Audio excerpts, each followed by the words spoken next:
بسم اللہ الرحمن الرحیم الحمد للہ وحدہ والصلاة والسلام علی من لا نبی بعدہ فاعوذ باللہ من الشیطان الرجیم بسم اللہ الرحمن الرحیم یا ایہا الذین آمنوا اتقوا اللہ حق تقاتہ ولا تموتن الا وانتم مسلمون واعتصموا بحبل الله جميعا ولا تفرقوا واذكروا نعمة الله عليكم إذ كنتم أعداء فألف بين قلوبكم فأصبحتم بنعمته إخوانا وكنتم على شفا حفرة من النار فأنقذكم منها كذلك يبين الله لكم آياته لعلكم تهتدون وقال رسول الله صلی اللہ علیہ وسلم من تشبہ بقوم فهو منهم او کما قال علیہ الصلاة والسلام۔ میرے محترم بزرگوں، عزیز ساتھیوں، قرآن کریم کے چوتھے پارے کی جس آیت کریمہ کی اس وقت تلاوت کی گئی ہے، یہ چوتھے پارے میں بالکل شروعات میں ہی ہے، دوسرے صفحے پر۔ اس کا ترجمہ کیا ہے؟ اللہ فرماتے ہیں اے ایمان والو، اللہ سے ڈرو جیسا کہ اس سے ڈرنے کا حق ہے، اور تمہاری موت اس حال میں آئے کہ تم مسلمان ہو۔ مسلمان ہونے کی حالت میں تمہاری موت آنی چاہیے۔ پھر آگے اللہ تعالیٰ نے مسلمانوں کو ایک نمونہ دکھایا، ایک سانچہ دکھایا ہے، نمونہ پیش کیا اللہ نے، اور جاہلیت کے زمانے کا نقشہ پیش کیا کہ زمانہ جاہلیت میں لوگوں کی کیا کنڈیشن تھی، کیا حالات تھے، اور زمانہ جاہلیت وہ دور کس طریقے سے لوگوں نے گزارا، اور اس وقت میں کس قدر لوگوں کے اندر جہالت بھری ہوئی تھی، اس دور کا نقشہ اللہ نے بطور نمونے کے پیش کیا اور دعوت دی مسلمانوں کو۔ فرمایا وَاعْتَصِمُوا بِحَبْلِ اللَّهِ، ایمان والو اللہ کی رسی کو مضبوطی کے ساتھ پکڑ لو، سب اکٹھے ہو کر، جمیعا سب اکٹھے ہو کر مضبوطی کے ساتھ پکڑ لو، وَلَا تَفَرَّقُوا، اور آپس میں جدا جدا مت ہو، وَاذْكُرُوا نِعْمَةَ اللَّهِ عَلَيْكُمْ اِذْ كُنْتُمْ أَعْدَاءً، فرمایا اس وقت کو بھی یاد کرو، یعنی اس دور کو جو زمانہ جاہلیت کہلاتا ہے، جاہلیت کا دور کہلاتا ہے۔ فرمایا اس وقت کو یاد کرو، اِذْ كُنْتُمْ أَعْدَاءً، جب تم سب آپس میں دشمن تھے۔ پھر فَأَلَّفَ بَيْنَ قُلُوبِكُمْ، اللہ نے تمہارے دلوں کو آپس میں جوڑ دیا، فَأَصْبَحْتُمْ بِنِعْمَتِهِ إِخْوَانًا، پھر تم اللہ تعالیٰ کی فضل سے، اللہ تعالیٰ کا احسان یہ ہوا کہ تم آپس میں بھائی بھائی بن گئے۔ وَكُنْتُمْ عَلَى شَفَا حُفْرَةٍ مِّنَ النَّارِ، فرمایا کہ تمہاری کنڈیشن، تمہارے حالات یہ تھے کہ تم جہنم کے گڑھے کے بالکل کنارے پر کھڑے ہوئے تھے۔ فَأَنْقَذَكُم مِّنْهَا، اللہ فرماتے پھر ہم نے رسول بھیج کر، کتاب بھیج کر تمہیں جہنم کے گڑھے کے کنارے سے بچا لیا۔ كَذَلِكَ يُبَيِّنُ اللَّهُ لَكُمْ آيَاتِهِ لَعَلَّكُمْ تَهْتَدُونَ، اللہ فرماتے ہم، اللہ تعالیٰ اسی طریقے سے اپنی آیتیں بیان کرتا ہے تاکہ لوگ ہدایت کے راستے پر آ جائیں۔ جس طریقے سے انسانی وجود جو ہے ہمارا، یہ اس کو بہت ساری بیماری بھی لگ جاتی ہے اور صحت بھی اس کو حاصل ہوتی ہے، اسی طریقے سے ایک اجتماعی زندگی ہے ہماری جس کو ہم معاشرہ کہتے ہیں، سوسائٹی کہتے ہیں، تو معاشرے کی صحت بھی ہوتی ہے اور معاشرے کی بیماری بھی ہوتی ہے، کبھی اس کو صحت حاصل ہوتی ہے تو کبھی اس کو بیماری لگ جاتی ہے۔ تو جس طریقے سے انفرادی وجود، شخصی وجود، افراد کے اندر بیماری بھی ہوتی ہے، صحت بھی ہوتی ہے، اسی طریقے سے اجتماعی وجود جس کو ہم معاشرہ کہتے ہیں، اس کو بھی صحت بھی حاصل ہوتی ہے اور اس کو بیماری بھی لگ جاتی ہے۔ شخصی وجود یعنی جیسے مثال کے طور پر ایک انسان ہے اور اس کے جسم کے اندر ہاتھ ہے، پاؤں ہے، دل ہے، دماغ ہے، آنکھیں ہے، کان ہے، ناک ہے، یہ تمام کے تمام اعضاء اگر صحیح طریقے سے اپنا کام کر رہے ہیں تو ہم کہیں گے کہ شخصی وجود کو صحت حاصل ہے. اس انسان کو صحت، ہاتھ کا کام پکڑنا ہے وہ پکڑ رہا ہے، پاؤں کا کام چلنا ہے وہ چل رہا ہے، کان کا کام سننا ہے وہ سن رہا ہے، آنکھوں کا کام دیکھنا ہے وہ دیکھ رہی ہے، تو ہم کہیں گے کہ یہ آدمی کیا ہے؟ صحت مند ہے. اسی طریقے سے انسان کے کچھ باطنی اعضاء بھی ہیں، جیسے معدہ ہے، معدہ تو معدہ ٹھیک کام کر رہا ہے کہ وہ کھانا ہضم کر رہا ہے، جگر ٹھیک کام کر رہا ہے کہ وہ خون بنا رہا ہے، دل دھڑک رہا ہے. کہیں گے کہ انسان کو شخصی وجود کے اندر صحت حاصل ہے، اس کا ظاہر اور باطن دونوں صحیح طریقے سے کام کر رہا ہے، اس لیے یہ انسان کیا ہے؟ صحت مند ہے. بیماری کیا ہے؟ بیماری یہ ہے کہ ہاتھ کا کام ہے پکڑنا، وہ پکڑتا نہیں، پاؤں کا کام ہے چلنا، وہ چلتا نہیں، آنکھوں کا کام ہے دیکھنا، وہ دیکھتی نہیں، کان کا کام ہے سننا، وہ سنتا نہیں، معدے کا کام ہے ہضم کرنا، وہ ہضم نہیں کرتا، جگر کا کام ہے خون بنانا، وہ خون نہیں بناتا.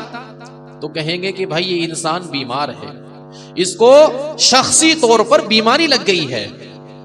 اور پھر ایک وقت وہ آتا ہے کہ یہ بیماریاں دھیرے دھیرے دھیرے بڑھتی بڑھتی یہاں تک آ جاتی ہیں کہ پھر انسان کے اندر اللہ تعالیٰ نے اس مشین کو کنٹرول کرنے کے لیے، انسان کے ظاہر اور باطن کو کنٹرول کرنے کے لیے، اس مشینری کو سنبھالنے کے لیے ایک چیز رکھی ہے جس کا نام ہے روح.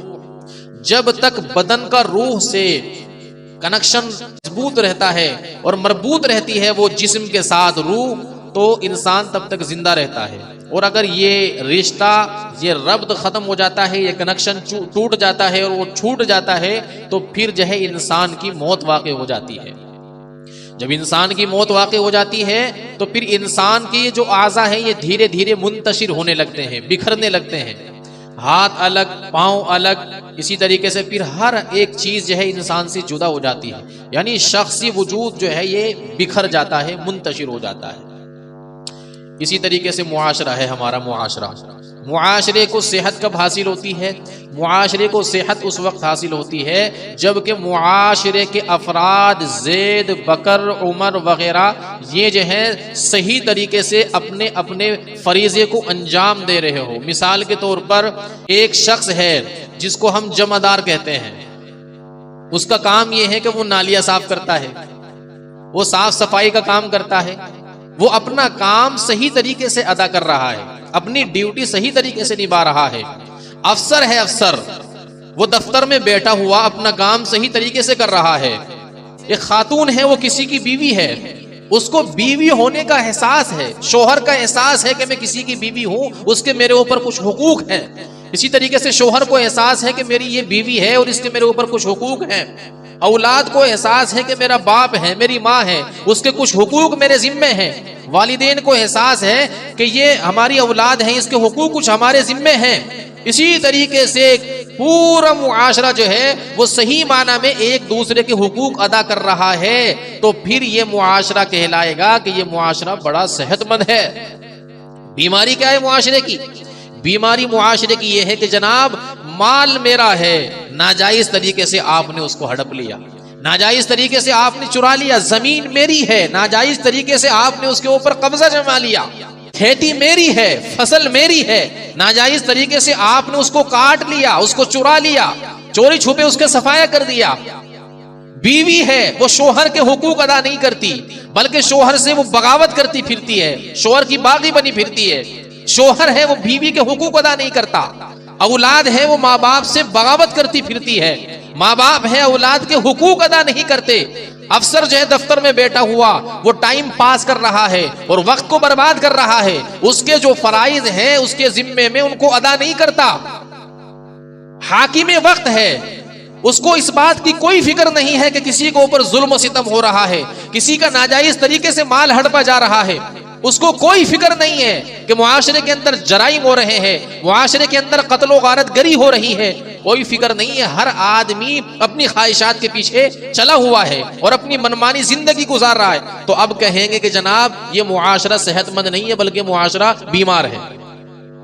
تو جس طریقے سے شخصی وجود کے اندر صحت بھی ہوتی ہے، بیماری بھی ہوتی ہے، اسی طریقے سے اجتماعی وجود جس کو ہم معاشرہ کہتے ہیں، معاشرہ زید عمر بکر میں اور آپ سے مل کر کے یہ معاشرہ بنتا ہے۔ معاشرہ کسی جنگلی حیوان کا نام نہیں ہے، بلکہ میں اور آپ جب اکٹھے ہوتے ہیں، ملتے ہیں، کہا جاتا ہے یہ معاشرہ، یہ سوسائٹی ہے۔ تو معاشرہ صحت مند بھی ہوتا ہے اور معاشرہ بیمار بھی ہوتا ہے۔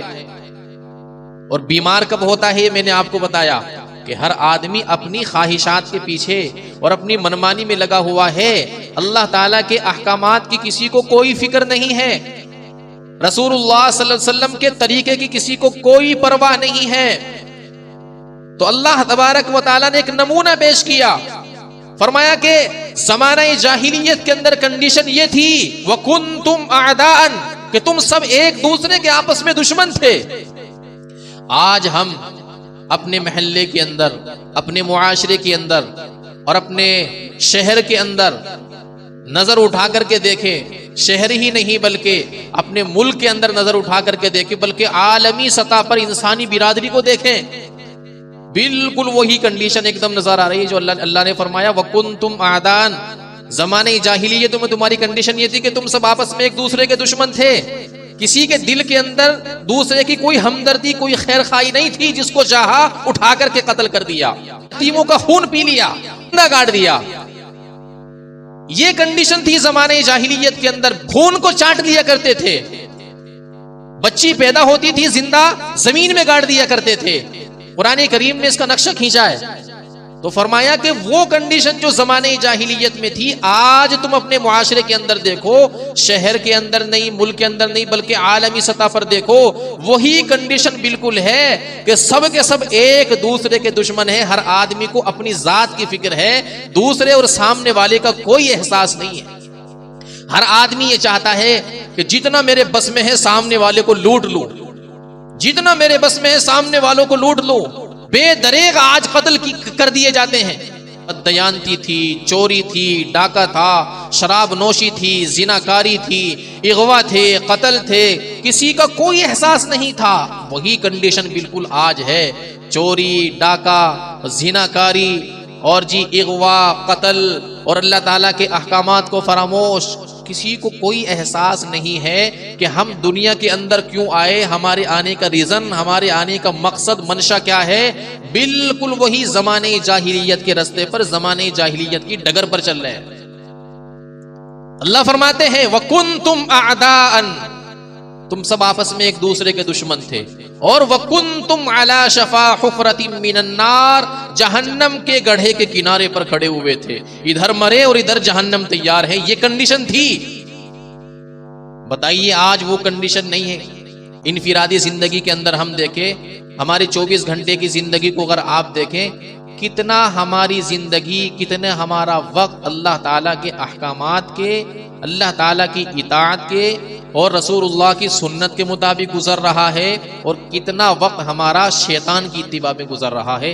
ایک جھلک اور ایک نظر ہم لوگ اپنی شخصی زندگی پر ڈال لیں، دیکھیں آج ہمارے نوجوانوں کی راتیں فلمیں دیکھتے ہوئے گزر رہی ہیں، فحش سے فحش تصاویر، پروگرام، سیریل، ڈرامے دیکھتے ہوئے ہمارے نوجوانوں کی ہی نہیں بلکہ ہمارے بڑوں کی راتیں گزر رہی ہیں۔ گانا سنتے ہوئے کانوں میں ایئر فون لگا کر کے سو گئے، اور اتنا بھی احساس نہیں، اگر اللہ کے بندے اگر اس حالت میں روح نکل گئی، اس حالت میں موت آ گئی، تو اللہ کے سامنے کیا جواب دے گا؟ اللہ تیری نافرمانی کرتے کرتے، تیرا حکم توڑتے توڑتے تیرے پاس پہنچ گیا۔ اتنا بھی احساس نہیں۔ رشوت کا بازار گرم ہے، ایک دوسرے کو دھوکہ دینے کا بازار گرم ہے، چیزوں میں ملاوٹ کرنے کا بازار گرم ہے۔ خواتین کی بے حجابی دیکھو اپنے عروج پر ہے، بے حجابی خواتین کی دیکھیں اپنے عروج پر ہے۔ قرآن نے کیا کہا؟ وَلَا تَبَرَّجْنَ تَبَرُّجَ الْجَاهِلِيَّةِ الْأُولَىٰ، جس طریقے سے زمانے جاہلیت کے اندر عورت بے حجاب ہو کر، بے پردہ ہو کر نکلا کرتی تھی اغیار کے سامنے، غیر محرموں کے سامنے، قرآن نے کہا کہ اس طریقے سے اپنی زیب و زینت اختیار کر کے اور کنڈیشن بنا کر کے زمانے جاہلیت کی طرح باہر نہ نکلو۔ آج خواتین بالکل بے لگام ہو گئی، شادی بیاہ کے اندر، پارٹی کے اندر، پروگرام کے اندر آپ دیکھیں بے حجابی کا ایک سیلاب آیا ہوا ہے. کتنا علماء اس کے اوپر چیخ رہے ہیں، کتنا مقررین واعظین اس بات کو آپ حضرات کے سامنے رکھ رہے ہیں. خدا کے واسطے اپنے آپ کو بھی اور اپنے اہل خانہ کو بھی جہنم کی آگ سے بچا لو. لیکن زمانہ جاہلیت کی ڈگر پر چل رہے ہیں اور اس کا نام رکھ دیا کہ جناب یہ روشن خیالی ہے، یہ ماڈرن زمانہ ہے. آج کی ڈیٹ میں وہ دقیانوسی طور طریقے ہو نہیں سکتے اور ان کے اوپر عمل ہو نہیں سکتا. یعنی اسلام کو بتایا کہ وہ دقیانوسیت کا مذہب ہے، وہ پرانا مذہب ہو گیا. اسلام کے احکامات آج کی ڈیٹ میں چل نہیں سکتے، ان کے اوپر عمل کرنا بڑا مشکل ہے. روشن خیالی، روشن زمانہ ہے، چل نہیں سکتا، ترقی کا زمانہ ہے. میرے بھائیوں اور میرے محترم بزرگوں، نوجوان ساتھیوں، یہ روشن خیالی نہیں ہے بلکہ یہ تاریخ خیالی ہے. آج مصیبت یہ ہے کہ ظلمت کا نام نور رکھ دیا گیا اور نور کا نام ظلمت رکھ دیا گیا. کیا مطلب؟ روشنی کا نام اندھیرا رکھ دیا گیا اور اندھیرے کا نام روشنی رکھ دیا گیا. جیسا کہ اللہ کے نبی علیہ الصلوۃ والسلام نے فرمایا تھا کہ ایک زمانہ ایسا آئے گا کہ جھوٹے کو سچا، سچے کو جھوٹا کہا جائے گا. یہ وہی دور ہے، ہم اسی دور میں سانس لے رہے ہیں. فتنوں کا دور ہے، فتنوں کا. اللہ کے نبی علیہ الصلوۃ والسلام نے ارشاد فرمایا تھا کہ فتنے اس طریقے سے آئیں گے جیسا کہ سیاہ رات کے ٹکڑے ہوتے ہیں. سیاہ رات کے ٹکڑے، جب رات بالکل تاریک ہو جاتی ہے، اندھیرا چھا جاتا ہے، پھر کسی چیز کی پہچان نہیں کر سکتا انسان.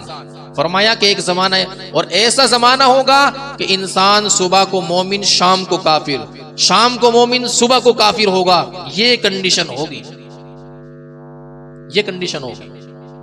تھوڑی سی میں اس کی وضاحت کر دوں آپ حضرات کے سامنے کہ آج کی ڈیٹ میں یہ پیشین گوئی کس طریقے سے صحیح ثابت ہو رہی ہے اور سچ ثابت ہو رہی ہے. ایک ہے جاہلیت اولا. لوگ کہتے ہیں کہ بڑا مہذب دور آ گیا، بڑا روشن دور آ گیا. حالانکہ یہ جاہلیت کا بدترین دور ہے، بدترین دور ہے جاہلیت کا. شاید ایسی جاہلیت کا دور وہ بھی نہیں تھا جس کو زمانہ جاہلیت کہا جاتا ہے. آج کی تہذیب نے انسانیت کو بالکل ننگا کر دیا، بالکل برہنہ کر دیا، اتنا ذلیل کیا اس تہذیب نے انسانیت کو.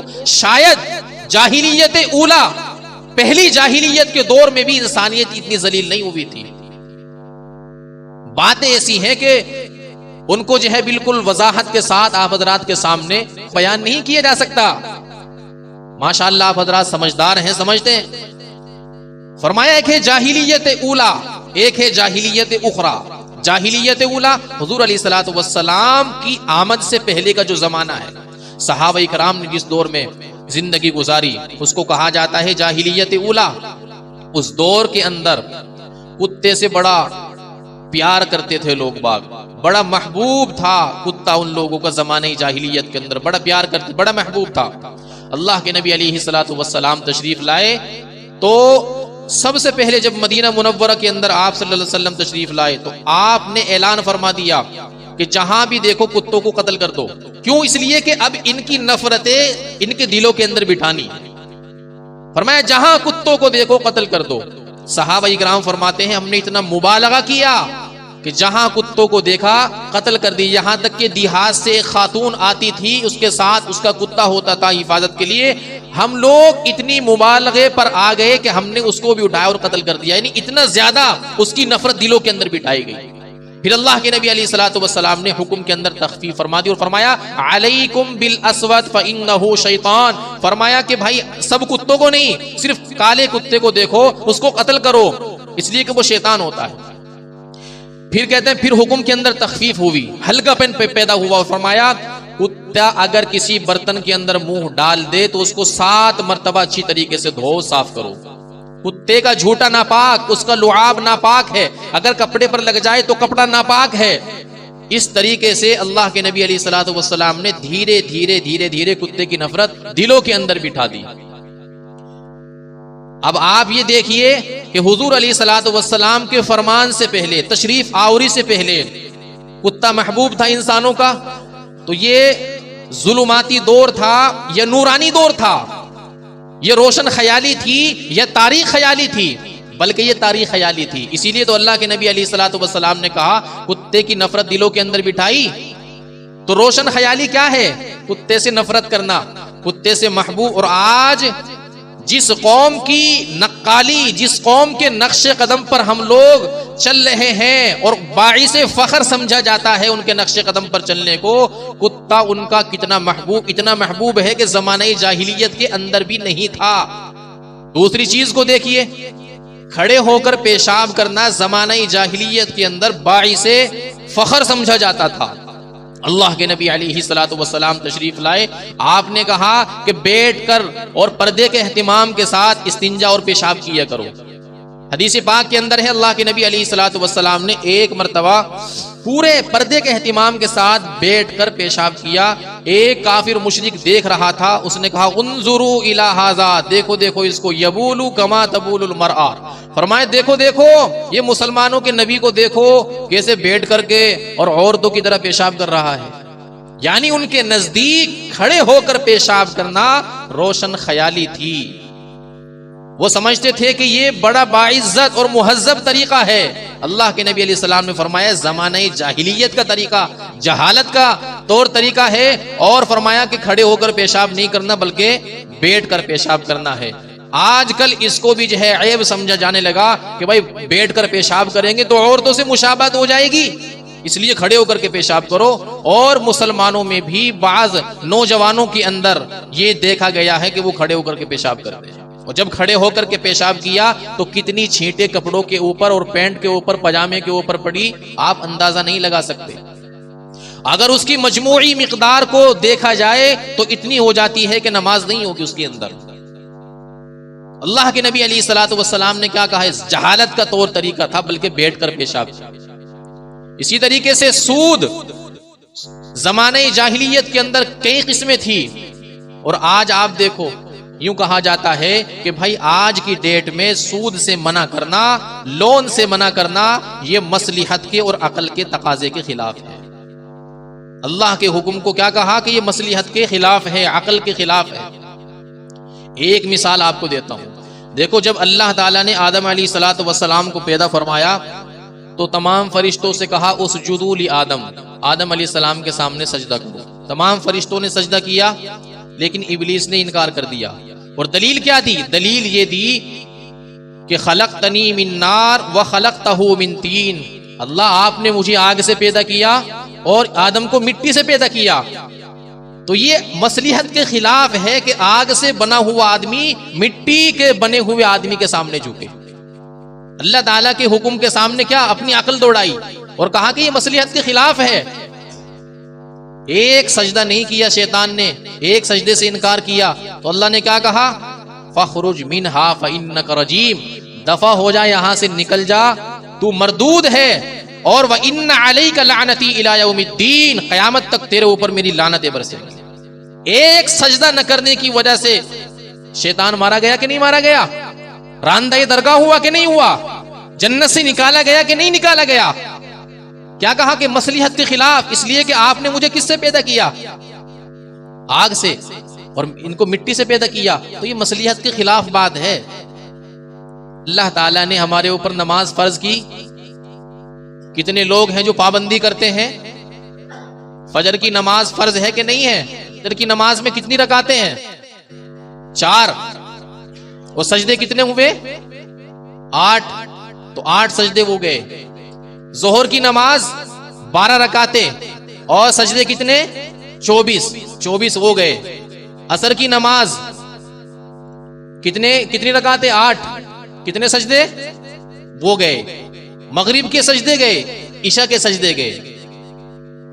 لیکن اہل سنت والجماعت کے نزدیک تارک صلاۃ یعنی نماز چھوڑنے والا بہت بہت بہت بڑا گنہگار ہونے کے باوجود کافر نہیں ہے. تارک صلاۃ بہت بہت بڑا گنہگار ہے، لیکن پھر بھی اس کے اوپر کفر کا حکم نہیں لگاتے. شیطان نے ایک سجدہ کرنے سے انکار کیا، راندہ درگاہ ہوا اور اس کا کفر کھلم کھلا واضح ہو گیا. کیا وجہ ہے؟ مسلمان یہ 50 سجدے نہیں کرتا، اور شیطان نے ایک سجدہ کرنے سے انکار کیا، وہ راندہ درگاہ ہوا، پھٹکارا گیا اور اس کو نکال دیا گیا اور اس کا کفر بالکل واضح ہو گیا.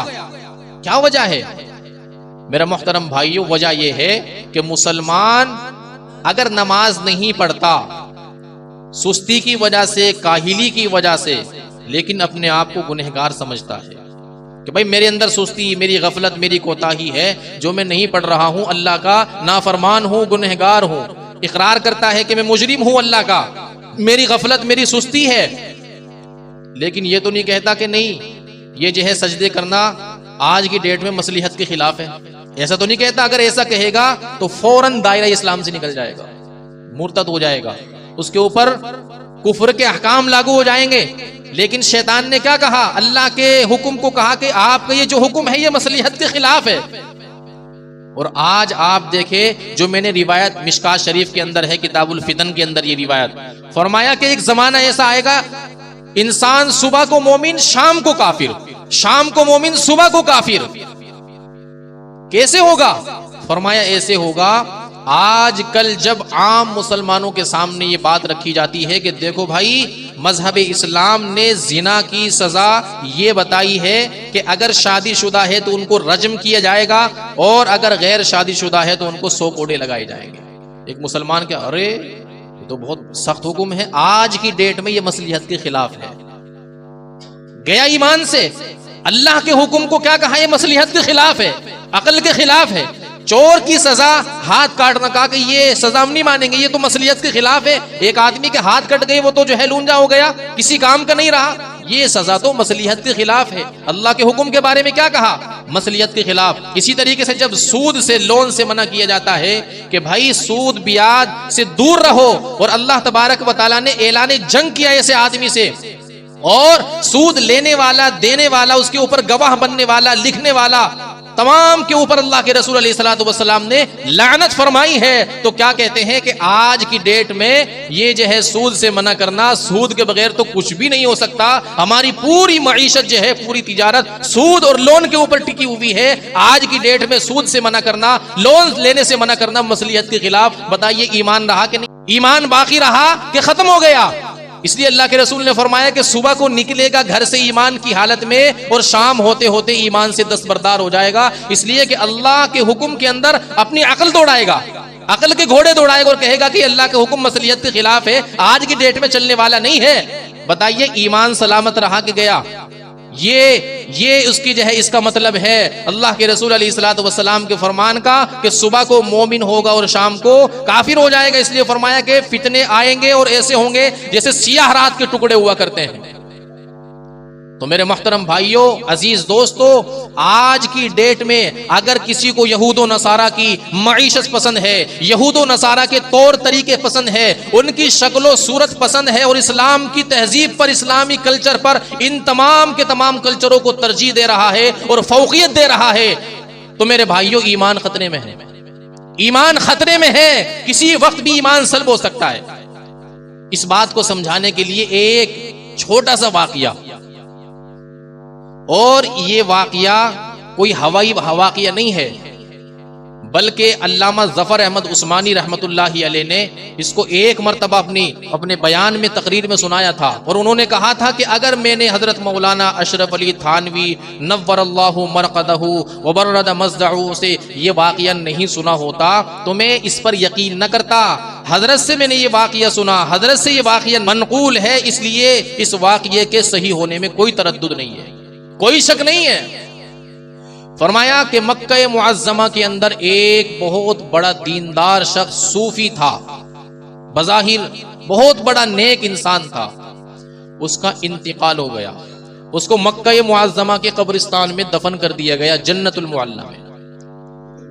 پھر کچھ دنوں کے بعد چونکہ وہاں قبرستان کی جگہ کی قلت کی وجہ سے دوبارہ قبر کھودی گئی دوسرا مردہ دفنانے کے لیے. تو دیکھا کہ اس صوفی صاحب کی قبر کے اندر وہ صوفی صاحب تو نہیں ہے بلکہ ایک خاتون لیٹی ہوئی ہے، ایک لڑکی اس کے اندر موجود ہے اس صوفی صاحب کی قبر کے اندر. تحقیق ہوئی کہ بھائی ابھی تو کچھ دن پہلے صوفی صاحب کو یہاں دفنایا گیا تھا، اب یہ خاتون کی نعش یہاں پر کہاں سے آ گئی؟ تحقیق ہوئی، چنانچہ ملک شام کا ایک شخص بھی حج کرنے کی یا عمرہ کرنے کے ارادے سے غرض سے وہاں پر آیا ہوا تھا۔ اس نے جب دیکھا اس خاتون کی شکل و صورت کو، کہا کہ یہ تو ملک شام کی رہنے والی ہے، حلب کی رہنے والی ہے، میں جانتا ہوں اس کو، یہ تو عیسائی گھرانے سے تعلق رکھتی ہے، یہ تو عیسائی گھرانے سے تعلق رکھتی ہے، میں جانتا ہوں اس کو، اس کے خاندان کو، گھر والوں کو میں جانتا ہوں، یہ تو عیسائی خاتون، عیسائی لڑکی ہے۔ اس نے کہا کہ یہ کیا ماجرا کہ ابھی تو کچھ دن پہلے، چند مہینے پہلے ہم نے یہاں پر ان نیک صاحب کو، صوفی صاحب کو دفن کیا تھا، اب اس کی جگہ پر یہ کیسے یہاں پر آ گئی؟ چنانچہ اس لڑکی کے متعلق وہاں پر تحقیق کی گئی تو پتہ یہ چلا کہ یہ لڑکی خفیہ طور پر، چھپے طور پر اس نے اسلام قبول کر لیا تھا۔ اللہ تعالیٰ نے اس کے ایمان، اس کے اسلام کی لاج رکھی، قدر رکھی، اور اس کو عیسائیوں کے قبرستان کے اندر، وہاں پر عیسائیوں نے، ماں باپ نے دفن کر دیا تھا، اللہ نے اس کے ایمان کی قدر رکھتے ہوئے وہاں سے اس کو منتقل کر کے مکہ معظمہ کے قبرستان میں پہنچا دیا۔ چلو یہ تو ٹھیک ہے، وہ صوفی صاحب یہاں سے وہاں کیسے منتقل ہو گئے؟ وہ یہاں سے وہاں کیسے پہنچ گئے؟ چنانچہ اکثر شوہروں کی جو رازدار ہوتی ہے وہ بیوی ہوتی ہے، گھر والوں سے پتہ کیا تو ہمیں معلوم نہیں ہے، رازدار اور اندر کی ساری باتیں اکثر بیوی کو پتہ ہوتی ہے، تو بیوی سے پتہ کیا کہ تمہیں کوئی اپنے شوہر کا ایسا ناقابل معافی جرم پتا ہے کہ یہ اللہ تعالیٰ کی نافرمانی کرتا ہو، چوری چھپے، اور کسی کو پتا نہ ہو، اور ظاہر میں یہ بہت بڑا صوفی اور بہت بڑا نیک انسان بن کر کے دکھاتا ہو؟ آپ کو پتا ہے؟ کہا کہ نہیں، واقعیتاً یہ بہت نیک انسان تھا، واقعیتاً یہ صوفی تھا، یہ بہت بڑا اللہ والا تھا، لیکن ایک خرابی اس کے اندر تھی۔ وہ کیا خرابی؟ فرمایا کہ ایک خرابی اس کے اندر یہ تھی، یہ کہ یوں کہا کرتا تھا کہ عیسائیوں کا کلچر، عیسائیوں کی تہذیب اور عیسائی مذہب بہت اچھا ہے، اس لیے کہ اس کے اندر زوجین کے ملاپ کے بعد غسل فرض نہیں ہوتا، اور اسلام کا یہ جو حکم ہے کہ زوجین کے ملاپ کے بعد غسل فرض ہو جاتا ہے، اس کو اچھا نہیں سمجھا کرتا تھا۔ دیکھیے، زوجین کے ملاپ کے بعد، ملاقات کے بعد مذہب اسلام کی جانب سے غسل فرض ہو جاتا ہے، غسل کرنا پڑتا ہے۔ کہا کہ مذہب اسلام کی اس حکم کو اچھا نہیں سمجھا کرتا تھا، بلکہ کہا کرتا تھا کہ مذہب عیسائی مذہب جو ہے اس سے اچھا ہے، کیونکہ وہاں پر زوجین کی ملاپ کے بعد غسل فرض نہیں ہوتا ہے۔ اسلام کے ایک حکم پر عیسائیوں کے کلچر، عیسائیوں کی تہذیب، عیسائیوں کے مذہب کو اور اس کے حکم کو فوقیت دیا کرتا تھا کہ وہ اچھا ہے، اور اسلام کا یہ حکم اچھا نہیں ہے۔ صرف اتنی بات کی وجہ سے میرے بھائیوں، میرے محترم بزرگوں، دوستوں، اللہ تعالیٰ کی غیرت کو جوش آ گئے اور کہا کہ اچھا، میرے احکام کے اندر کیڑے نکالتا ہے، میرا دیا ہوا پاکیزہ طریقہ تمہیں پسند نہیں ہے؟ ٹھیک ہے، جن کا طریقہ پسند ہے انہی کے قبرستان کے اندر تجھے جو ہے منتقل کر دیتا ہوں۔ فرمایا یہ ریزن اور یہ وجہ رہی۔ آج ہم دیکھیں کہ ہمیں شکل و صورت بھی کن کی پسند ہے؟ انگریزوں کی پسند ہے۔ لباس بھی کن کا پسند ہے؟ انگریزوں کا پسند ہے، ان کا کلچر پسند ہے۔ جی، مسلمان کیا کر رہا ہے؟ برتھ ڈے منا رہا ہے، سالگرہ منا رہا ہے۔ مسلمان کیا کر رہا ہے؟ شادی بیاہ کے اندر اغیار کے طور طریقے اپنائے ہوئے ہیں، ان کے رسم و رواج کے پیچھے چل رہا ہے، ان کے رسم و رواج کو اپنا رہا ہے۔ یاد رکھو میرے بھائیوں، محترم بزرگوں، عزیز دوستوں، اللہ کے نبی نے فرمایا تھا فتنوں کا دور ہوگا، ایسا دور ہوگا کہ سیاہ رات کی طرح، ٹکڑوں کی طرح فتنے آئیں گے کہ صبح کو انسان ایمان کی حالت میں گھر کے اندر سے نکلے گا اور شام ہوتے ہوتے اپنے ایمان سے ہاتھ دھو بیٹھے گا۔ تو میرے بھائیوں، میرے محترم بزرگوں، عزیز دوستوں، اپنا کلچر، اپنی تہذیب ہم لوگوں کو اپنانی ہے۔ کچھ نہیں رکھا ان کی تہذیب کے اندر، بالکل خالی ہو چکے ہیں۔ انسانیت سسک رہی ہے، تڑپ رہی ہے۔ میرے محترم بزرگوں، عزیز دوستوں، جیسا کہ میں نے چوتھے پارے کی آیت کریمہ آپ حضرات کے سامنے تلاوت کی تھی، تو اللہ تبارک و تعالیٰ اس کے اندر کیا فرماتے ہیں؟ وَاعْتَصِمُوا بِحَبْلِ اللَّهِ جَمِيعًا وَلَا تَفَرَّقُوا، فرمایا کہ ایک جٹ ہو کر اللہ تعالیٰ کی رسی کو مضبوطی کے ساتھ پکڑ لو، وَلَا تَفَرَّقُوا، اور جدا جدا مت ہو، فرقوں میں مت بٹو، مسلکوں کی بنیاد پر ایک دوسرے کے اوپر کفر کے فتوے مت لگاؤ، اس لیے کہ دشمن جب دیکھتا ہے وہ جتھے پر حملہ نہیں کرتا، بلکہ جب وہ ٹکڑیوں میں بٹ جایا کرتے ہیں، پھر ایک ایک کا وہ آہستہ آہستہ سے صفایا کیا کرتا ہے۔ آپ حضرات نے شاید وہ بچپن کے اندر اسکولوں کے اندر ایک کتاب پڑھائی جاتی تھی، تو اس کے اندر آپ نے بھی پڑھا ہوگا کہ وہ 4 بیل تھے، پھر شیر نے جب ان کو الگ الگ کیا اور پھر الگ الگ کر کے ان کو سب کو صفایا کر دیا۔ اللہ کیا فرماتے؟ جب تک تمہارے اندر اس بات کا احساس رہے گا کہ اگر فلاں علاقے کے اندر کسی مسلمان کے اوپر ظلم ہو رہا ہے، وہ تڑپ رہا ہے، وہ سسک رہا ہے، جب تک تمہارے اندر اس کا درد، اس کا احساس پیدا نہیں ہوگا، اس وقت تک تمہارا ایمان کامل نہیں ہو سکتا ہے۔ فرمایا پوری دنیا کے اندر بسنے والے تمام کے تمام مسلمان ایک جسم کے مانند ہے، فلاں علاقے کے مسلمانوں پر اگر ظلم ہوتا ہے تو ہمیں اس کا احساس ہونا چاہیے، ہمارے دل کے اندر اس بات کا درد ہونا چاہیے کہ میں اپنے بھائی کا کس طریقے سے مداوع کر دوں، کس طریقے سے اس کی ہیلپ کر دوں، کس طریقے سے اس کی مدد کر دوں۔ جب تک کہ یہ احساس نہیں ہوگا میرے بھائیوں، بزرگوں، دوستوں، دنیا کے اندر اسی طریقے سے پٹائی ہوتی رہے گی۔ فرمایا وَاعْتَصِمُوا بِحَبْلِ اللَّهِ جَمِيعًا وَلَا تَفَرَّقُوا وَاذْكُرُوا نِعْمَةَ اللَّهِ عَلَيْكُمْ إِذْ كُنْتُمْ أَعْدَاءً فَأَلَّفَ بَيْنَ قُلُوبِكُمْ کہ جب تم اللہ کے نبی علیہ الصلوۃ والسلام کی تشریف آوری سے پہلے ایک دوسرے کے دشمن تھے، جانی دشمن تھے، ایک دوسرے کے خون کے پیاسے تھے، ایک دوسرے کے گریبان پر بے دریغ ہاتھ ڈال دیا کرتے تھے، قتل کر دیا کرتے تھے، کوئی ذرہ برابر قانون کا احساس نہیں تھا، اللہ کا پاس و لحاظ نہیں تھا۔ جس طریقے سے آج مسلمان دوسرے مسلمان کو پریشان کرنے کے لیے، کیا آج مسلمان ساحروں کے پاس، جادوگروں کے پاس دھکے کھاتا نہیں پھر رہا ہے؟ کسی کا کاروبار ٹھپ کروانے کے لیے، کسی کی شادی رکوانے کے لیے، شادی توڑوانے کے لیے، کسی کی دنیا اجاڑنے کے لیے اور کاروبار ٹھپ کرنے کے لیے اور تباہ و برباد کرنے کے لیے، کیا مسلمان دوسرے مسلمان کے لیے یہ تمام کی تمام چیزیں اپنے دل کے اندر نہیں رکھتا؟ کیا ساحروں کے پاس، جادوگروں کے پاس دھکے کھاتا نہیں پھر رہا آج کا مسلمان؟ اس کو کیوں احساس نہیں ہے اپنے مسلمان بھائی کا؟ حسد کی بیماری اس قدر ہمارے دلوں کے اندر آج پیدا ہو چکی ہے کہ الامان والحفیظ، اللہ حفاظت فرماوے۔ حالانکہ تمام علماء امت کا علامہ ابن حجر رحمت اللہ علیہ، صاحب فتح الباری، شارح بخاری، بخاری شریف کے شارح ہیں، وہ فرماتے ہیں کہ اللہ تبارک و تعالی نے قرآن کریم کے اندر یہ جو فرمایا کہ شیطانوں نے جادو سیکھ کر کے کفر کیا، فرمایا اس سے استدلال کرتے ہوئے، اور علامہ ابن حجر رحمہ اللہ کی بات نہیں ہے بلکہ جتنے بھی بڑے بڑے چوٹی کے علماء گزرے، علامہ نووی رحمت اللہ علیہ، امام ذہبی رحمت اللہ علیہ، اور ابن قدامہ رحمت اللہ علیہ، امام مالک رحمت اللہ علیہ، امام احمد بن حنبل، امام ابو حنیفہ، اور ایک قول کے مطابق امام شافعی رحمت اللہ علیہ، تمام کا فتویٰ ہے اس بات پر کہ جادو سیکھنا سکھانا حرام ہے، ناجائز ہے اور کفر ہے۔ آج اس فن کو نفع کے بجائے نقصان کے لیے زیادہ استعمال کیا جا رہا ہے۔ تو میرے بھائیوں، میرے محترم بزرگوں، عزیز دوستوں، ان تمام برائیوں سے ہمیں اپنے آپ کو بچانا ہے اور اپنے آنے والی نسلوں کے ایمان کی حفاظت کرنی ہے۔ کس طریقے سے ہمارا ایمان اور ہماری آنے والی نسلوں کا ایمان بچا کر کے صحیح طریقے سے اور ایمان کی حالت میں ان کا انتقال ہو جائے، دنیا سے وہ چلے جائیں، اس بات کی ہمیں فکر کرنی ہے۔ اور اس بات کی فکر اسی وقت ہوگی جب ہم لوگ صحیح ڈگر پر چلیں گے، ہم صحیح ڈگر پر چلیں گے، ہماری اولاد ہمیں صحیح ڈگر پر، صحیح راستے پر چلتا ہوا دیکھے گی، تو پھر انشاءاللہ وہ بھی صحیح راستے پر چلے گی۔ اور اگر ہم ہی بگڑے ہوئے ہوں گے اور ہمارے اندر ہی سدھار نہیں ہوگا تو بھائیوں بتائیو پھر ہماری آنے والی نسلوں کے اور موجودہ نسلوں کے ایمان کی حفاظت کی گارنٹی کون دے گا؟ اس لیے اللہ تبارک و تعالی نے فرمایا یا ایھا الذین آمنوا قوا انفسکم واہلیکم نارا، فرمایا اے ایمان والو اپنے آپ کو بھی اور اپنے اہل خانہ کو بھی جہنم کی آگ سے بچاؤ، اور خدا کے واسطے اپنے کلچر سے محبت رکھو، اپنی تہذیب سے محبت رکھو۔